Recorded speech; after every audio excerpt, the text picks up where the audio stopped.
Maraming salamat sa nag-request ng ating video, shoutout sa iyo Master Roel Pescadera. Si Drazen Petrovic ay isang player na kilalang kilala ng maraming hardcore NBA fans. Siya ay may height na 6'5", isang Croatian at isang sensational scorer at shooter sa kanyang prime. Matapos siyang maglaro sa ibang bansa sa pagitan ng 1987 hanggang 1989, pumasok si Petrovic sa NBA noong 1989. At dito ay nagpakilala siya hindi lang sa NBA community kundi pati na rin sa buong mundo.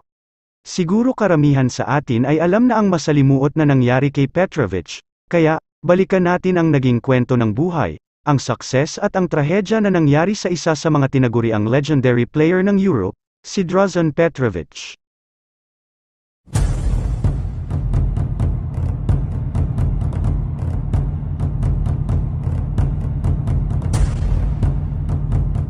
Ipinanganak si Drazen Petrovic sa Sebenik, Yugoslavia na ngayon ay Croatia. Si Petrovic ang pangalawang anak ni Jovan, Joe Petrovic, isang pulis, at Biserka, isang librarian. Sa edad na 13 years old, nagsimula siyang maglaro sa mga youth selections ng local club Šibenka. Nang siya ay nag-15, napasama siya sa first team ng club.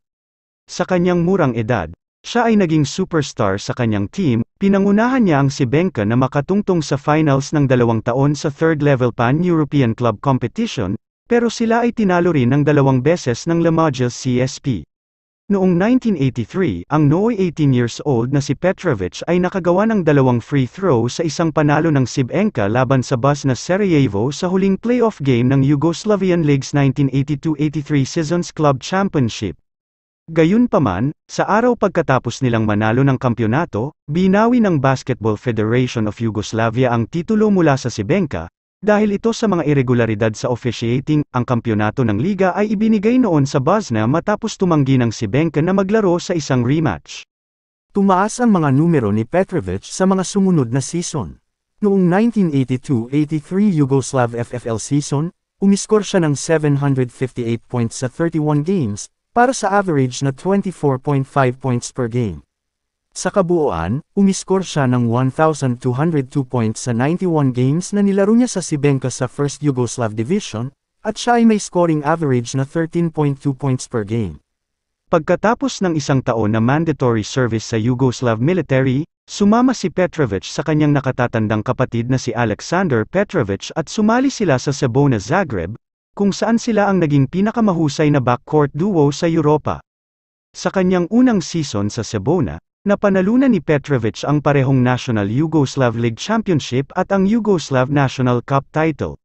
Noong December 6, 1984, sa 1984-85 season ng top-level club competition ng Europe, ang FIBA European Champions Cup na ngayon ay tinatawag na Euroleague, si Petrovic ay umiskor ng 44 points sa isang laro laban sa Spanish League club na Real Madrid.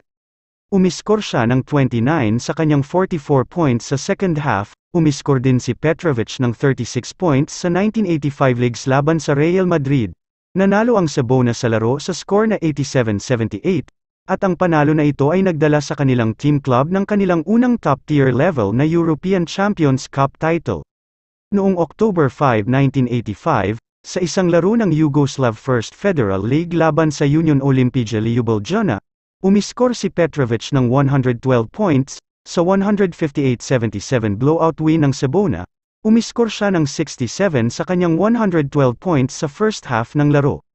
Sa larong iyon, si Petrovic ay gumawa ng 40 of 60 from the field, 10 of 20 mula sa 3-point range, at 22 of 22 mula sa free throw line. Ang 112 points na kanyang nagawa ay ang pinakamaraming points na naitala sa isang laro sa kasaysayan ng Yugoslav First Federal League. Na-broke nito ang dating single-game scoring record ng liga na 74 points na nagawa noong 1962 ni Radovoj Koric. Sa 1985-86 Yugoslav League regular season at playoffs, nakagawa si Petrovic ng kabuang 1,241 points sa loob ng 30 games, at may average na 41.4 per games. Noong panahong iyon, nanalo rin si Petrovic ng isa pang Yugoslav National Cup title sa Cebona. Noong February 7, 1986, umiskor si Petrovic ng 55 points sa laro sa Yugoslav Cup laban sa Union Olimpija Ljubljana. Umiskor din siya ng 46 points sa 1986 Yugoslav Cups final laban sa dating rival ng Cibona na Bosna Sarajevo. Sa parehong season ng European Champions Cup, noong December 11, 1985, gumawa siya ng 47 points at 25 assists sa isang laro laban sa reigning Italian League champion noon na si Milano. Sa isa pang laro sa European Champions Cup sa season na iyon, noong January 16, 1986, umiskor si Petrovic ng 49 points at 20 assists laban sa Spanish League club na Real Madrid. Noong January 22, 1986, sa isang laro sa European Champions Cup laban sa French League club na Limoges, si Petrovic ay gumawa ng 10 tres, kabilang ang 7 sunod-sunod na tres sa first half stretch, at gumawa siya ng 51 points at 10 assists sa laro. Ang 51 points ay kanyang personal na career high na naitala sa isang Euroleague game.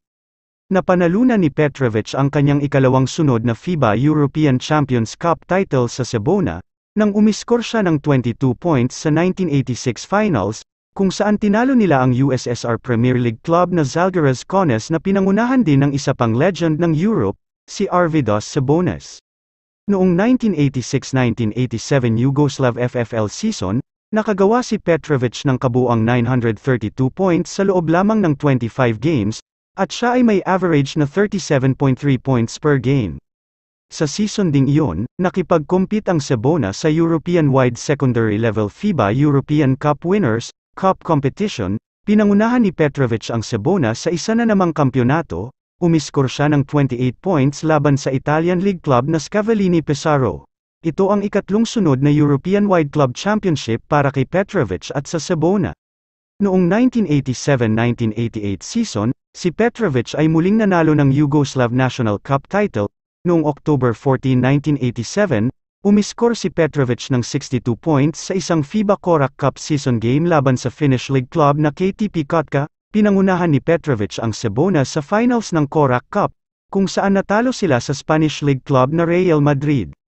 Sa kanyang 4 na season sa Cibona, umiskor si Petrovic ng kabuuang 3,911 points sa loob ng 106 games na nilaro niya sa National Yugoslav First Federal League, kung saan siya ay may average na 36.9 points per game.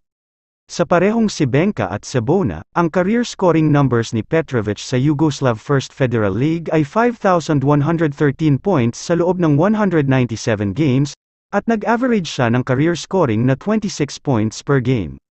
Pagkatapos ng kanyang sunod-sunod na successful season sa Cibona Zagreb, naghanap si Petrovic ng mga bagong hamon sa kanyang career na hindi na maiaalok sa kanya ng Cibona at ng Yugoslav First Federal League. Kaya, ginamit ng Portland Trail Blazers ang kanilang third-round draft pick sa batang Petrovic noong 1986 NBA draft, ngunit nagpa siyang ipagpaliban muna ang pagpunta sa United States. Noong 1988, sa halip na pumunta sa NBA, siya ay pumirma sa Spanish League club na Real Madrid para sa humigit kumulang $4 million. Tinulungan ni Petrovic ang Real Madrid na mapanalunan ang titulo ng 1989 edition ng Spanish Kings Cup kalaban ang kanilang rival na Catalan Barcelona. Sa 1988-1989 ACB season ng Spanish League, si Petrovic ang top scorer sa regular season ng liga, pati na rin sa playoffs, umiskor siya ng kabuuang 1,327 points, sa loob ng 47 games, at nag-average siya ng 28.2 points per game. Ang unang season ni Petrovic sa ACB ng Spain ay yun na rin ang kanyang huling season, ngunit siya ang may hawak ng single-game finals record ng ACB para sa pinakamaraming tres at points na naitala. Gumawa siya ng 42 points, at 8 tres. Pinilit si Petrovic na sumali sa NBA ng Trail Blazers, na nag-draft sa kanya bilang ika-60 overall pick sa 1986 NBA draft, dahil na-motivate siya sa mga challenge na ipinakita ng NBA, kaya, nagpa siya si Petrovic na sumali sa NBA. Siya ay umalis sa Spain ng biglaan. Sa pagtatapos ng season, tinulungan siya ng Blazers sa proseso, sa pamamagitan ng pag-buyout ng kanyang kontrata sa Real Madrid, sa halagang $1.5 million, at sumali si Petrovic sa Blazers para sa 1989-1990 season.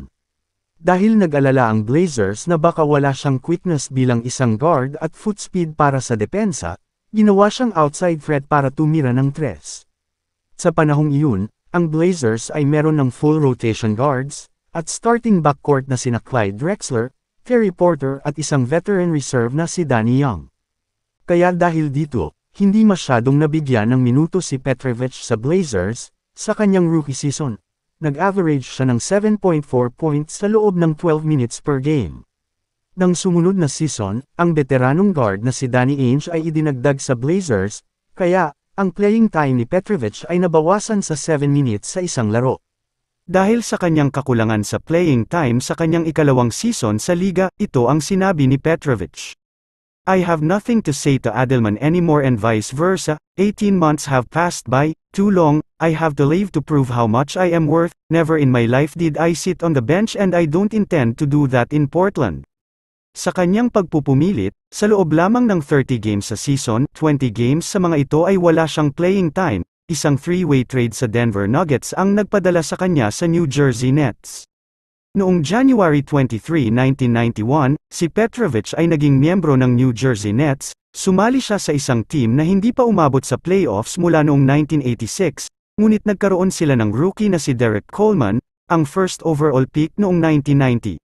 Agad siyang binigyan ng role, at binigyan siya ng 20.5 minutes per game, ang kanyang scoring sa natitirang 43 games ay tumaas sa 12.6 points per game, isa sa mga best points per minutes ratio ng liga. Nang sumunod na taon, siya at si Coleman ay sinamahan ni Kenny Anderson, na isa ring talented na player, at inasahan na sila ay bubuo ng Big Three. Si Petrovic ay ginawang starter para sa 1991-1992 season, ang kanyang unang buong season sa Nets. Noong March 13, 1992, umiskor si Petrovic ng 39 points na may shooting na 65% mula sa field, at 100% 3 of 3 mula sa 3, sa isang 110-108 na panalo laban sa Boston Celtics, ang kanyang determinasyon, pagsusumikap at pagiging aggressive sa court ang nagtaguyod sa kanya na maging isang team leader. Sa loob ng 36.9 minutes, siya ay nag-average ng 20.6 points, pinangunahan ni Petrovic ang Nets sa field goal shooting at free throw shooting, at ang kanyang field goal percentage na 51% ang naglagay sa kanya sa hanay ng lahat ng NBA guards. Nakapasok ang Nets sa playoffs, na nagtala ng 14 na panalo kaysa sa nakaraang taon, noong April 23, 1992, sa Game 1 ng kanilang first-round matchup laban sa Cleveland Cavaliers, umiskor si Petrovic ng playoff career high na 40 points. Pero sila ay natalo sa isang 5 series 3-1, sa sumunod na season tumaas ang kanyang average sa 22.3 points per game. Noong December 6, 1992, siya ay pinangalan ng MVP of the Week. Noong February 4, 1993, naglaro si Petrovic ng career high na 53 minutes at umiskor siya ng 35 points sa isang overtime na panalo laban sa Seattle Supersonics.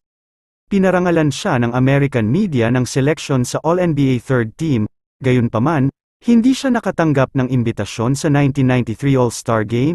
Sa mga top 13 scorers sa NBA noong season na yun, siya lang ang hindi naimbitahan.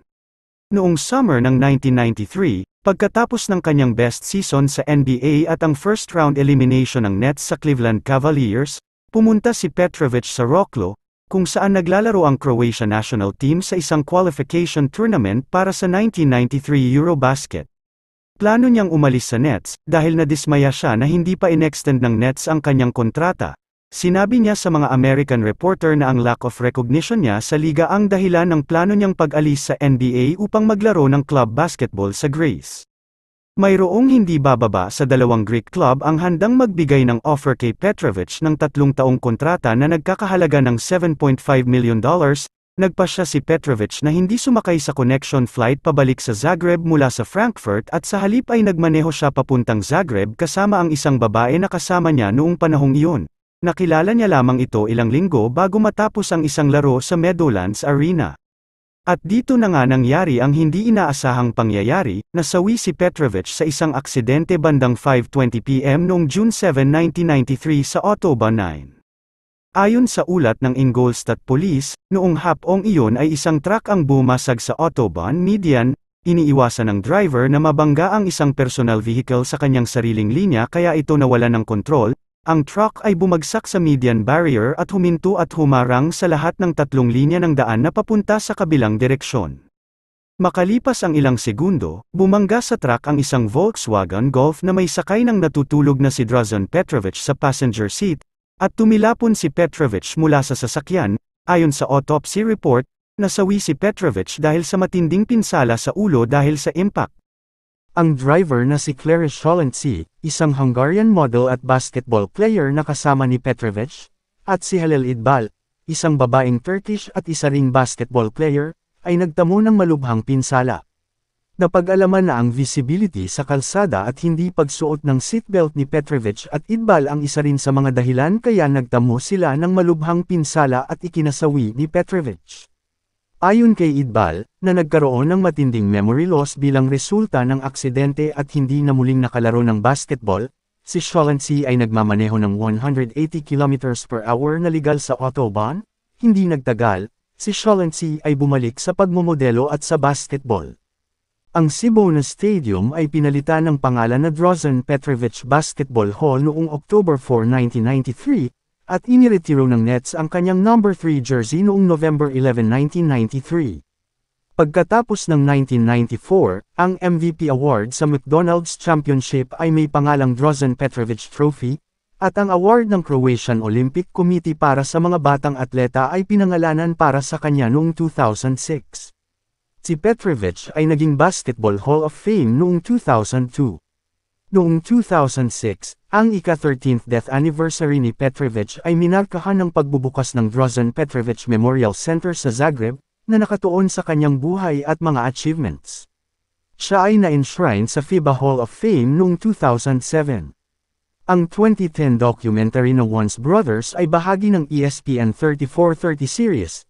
Ito ay naglalarawan sa mga nagawa ng national basketball team ng Yugoslavia noong huling bahagi ng 1980s at unang bahagi ng 1990s, at kung paano pinaghiwa-hiwalay ng Yugoslav Wars ang team.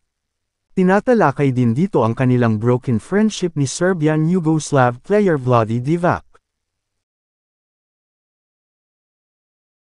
Nag-debut si Petrovic sa national team sa edad na 15, sa Under-18 Balkan Championship sa Turkey, kung saan nanalo ng bronze ang Yugoslavia junior team. Si Petrovic ay regular na naglaro para sa national team ng Yugoslavia sa Balkan Championships, na nanalo rin ng gold sa junior team at silver sa senior team. Nakuha din nila muli ang silver mula sa 1982 FIBA Europe Under-18 Championship sa Bulgaria. Ang 1984 Summer Olympics ay ang unang kompetisyon ni Petrovic sa senior national team ng Yugoslavia, at ang bronze medal na napanalunan nila sa Los Angeles ay ang kanyang unang Olympic medal. Si Petrovic ay pinangalanang MVP ng tournament sa 1987 Eurobasket. Muling bumalik si Petrovic na may dalang bronze, dahil natalo ang Yugoslavia sa host at gold medalists na Greece. Sa Eurobasket sa Zagreb, si Petrovic ang naging second leading scorer ng tournament at most valuable player. Overall, nirepresenta ni Petrovic ang senior national team ng Yugoslavia sa 155 games, kung saan umiskor siya ng kabuuang 3,258 points, at may average na career scoring na 21 points per game. Ang 1992 Olympic Games sa Barcelona ay ang unang Summer Olympics ng independent na Croatia, at si Petrovic ang leader ng Croatia national basketball team sa Olympic Basketball Tournament. Natalo lamang ang Croatia sa American Dream Team sa group stage, isang malakas at inspiradong Croatia na team ang nanalo mula sa semifinals laban sa binagong team ng Soviet, salamat sa clutch free throws na ginawa ni Petrovic, at nakalaban nilang muli ang USA para sa gold medal. Gayunpaman, ang legendary team na binubuo ng mga NBA star ay pinatunayan na sila ang hari ng basketball sa mga panahong yun. Ang USA Dream Team ay nanalo sa score na 117-85, si Petrovic ang top scorer ng laro na may 24 points, at sila ay nakakuha ng silver medal. Sa panahon kung saan naglaro si Petrovic para sa senior Croatia national team noong 1992-1993, siya ay nakalaro ng 40 games at umiskor ng kabuuang 1,002 points, para sa average na career scoring na 25.1 points per game. Ang kanyang pinakamataas na single game point tally ay nagawa niya laban sa Estonia na may 48 points noong May 31, 1993. Ang kanyang paglalaro sa parehong senior national team ng Yugoslavia at Croatia ay umiskor ng kabuuang 4,260 points sa loob ng 195 games, para sa average na career scoring na 21.8 points per game. Sa ngayon ay patuloy na binibisita ng mga fans ang museum at mga rebulto ni Drazen Petrovic, patunay lang nito na hanggang ngayon ay marami pa ring humahanga at nagmamahal sa isang alamat ng European basketball, si Drazen Petrovic.